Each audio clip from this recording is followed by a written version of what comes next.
Saudara Dr. Ibrahim Ghaffar, Sastrawan Negara Datuk Bahar, Dr. Saleh Rahmat, kawan-kawan yang ada di sini, Datuk Dr. Awang Sarian dan adik-adik semua.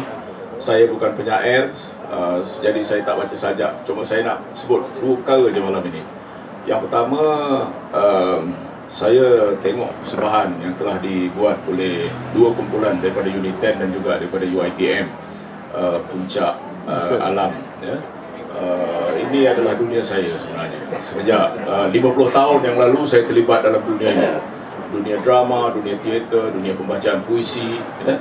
Jadi saya tadi sebutkan ada satu atau dua yang sangat menyerlah yang baca puisi daripada kumpulan UiTM tadi, tolong angkat tangan. Siapa bos ketua dia tadi?